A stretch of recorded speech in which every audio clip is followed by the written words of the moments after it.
Salut tous et à toutes. Aujourd'hui je vais vous apprendre donc toutes les PLL au Scube. Donc si vous faites cette vidéo, c'est que vous connaissez, si vous regardez cette vidéo et que vous voulez apprendre plus de PLL au Scube, c'est que de base vous savez déjà faire le Scube et donc que vous voulez progresser logiquement ou que vous voulez en apprendre plus.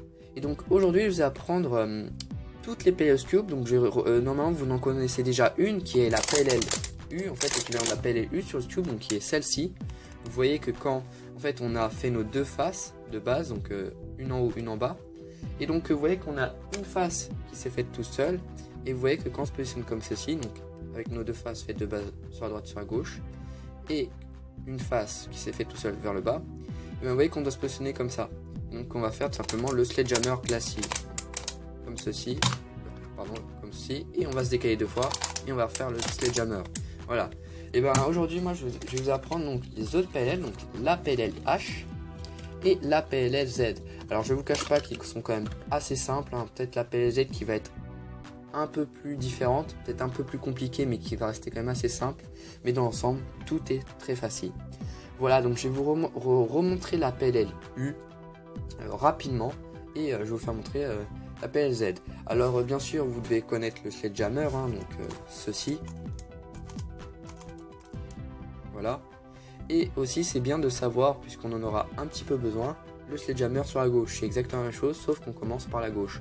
Au lieu de descendre à droite, puis descendre à gauche, puis remonter à droite, puis remonter à gauche, bah là on va faire l'inverse. On va descendre à gauche, descendre à droite, remonter à la gauche, remonter à droite. Vous voyez que c'est exactement l'inverse. En fait. Voilà, donc on va commencer tout de suite. Hop. Voilà. Donc la PLU, donc là bon il y a les centres rouges ici de base, mais bon c'est pas grave. Donc la PLU, hein, je passe rapidement, hein, c'est quand bien sûr on a fait nos deux faces en haut en bas de base, qu'on va se positionner comme ceci, donc en les mettant sur la droite et sur la gauche. Et donc on va prendre la face qui s'est déjà faite, on va la mettre positionnée vers le bas, et qu'on va se mettre devant les couleurs opposées. Et d'ailleurs on voit que ça doit s'échanger, ces deux là, mais c'est un détail. Et donc là, on va faire tout simplement le double sledgehammer. Donc on descend à droite, on descend à gauche, on monte à droite, on remonte à gauche. On fait un Y2, donc on bascule deux fois comme ceci le cube, et on refait. Voilà, c'est aussi simple que ça. Maintenant on va passer donc au PLL H, à la PLL H, pardon, excusez-moi, donc, tac. Voilà, donc la PLL H, comment elle se reconnaît? C'est simple. Encore une fois, vous avez vos deux faces de fait en haut en bas, quand vous tournez, vous voyez que vous avez des couleurs opposées, en fait ils doivent tous aller à l'opposé des centres.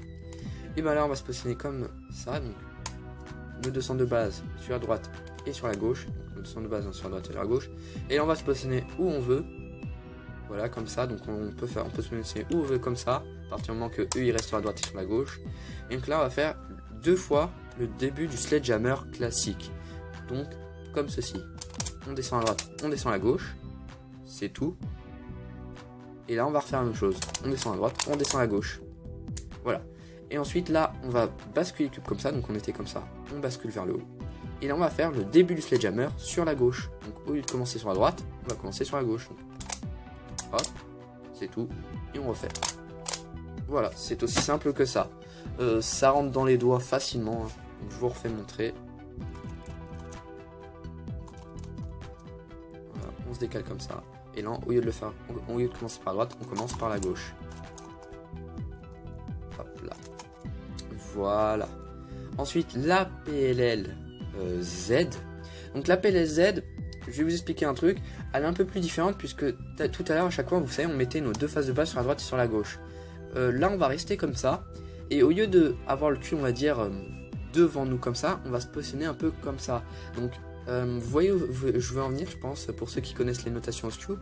Donc si vous les connaissez, c'est très bien. Ça peut être utile. Donc là, pour cette PLL-ci, on va se positionner comme ceci pour exécuter l'algorithme. Vous voyez, pas comme ça, comme ça. Et donc en fait, on va se dire que ça c'est notre droite, ça c'est notre gauche, et ça c'est notre face du haut.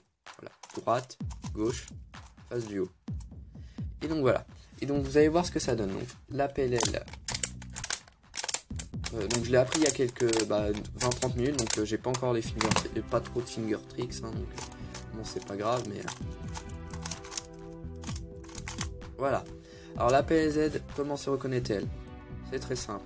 vous voyez, encore une fois, on a nos deux faces de base, en haut en bas. Donc là, c'est le jaune et blanc. Donc quand on tourne, on voit qu'en fait, on a deux centres échangés là et deux centres échangés là. Et ben on va se positionner comme ça.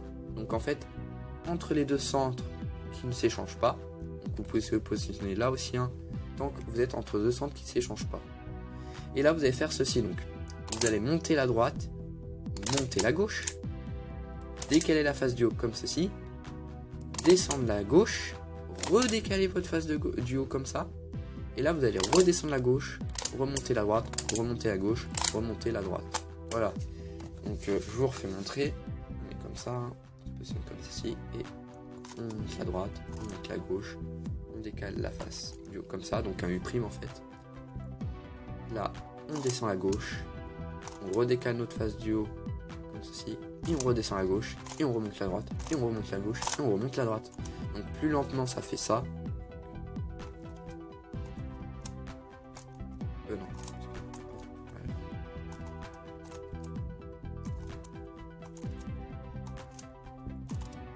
Voilà. Donc, j'espère que vous aurez bien vu. Donc, c'était ça. Donc voilà, la vidéo est à présent terminée. J'espère qu'elle vous aura plu. N'hésitez pas à commenter, à aimer, à vous abonner si cela vous aura aidé. Allez, à plus. Ah oui, pour ceux qui se demanderaient c'est quoi mon cube, c'est tout simplement un Qi Mofang-G. Donc voilà, donc le focus marche, nickel. Donc vous voyez, c'est un Qi Mofang-G. Donc Qi Cube, que je trouve largement meilleur que le Moyu. Bon, après ça c'est un goût, hein. J'ai pas testé le Moyu, mais j'ai direct plus accroché au Qi. Donc voilà.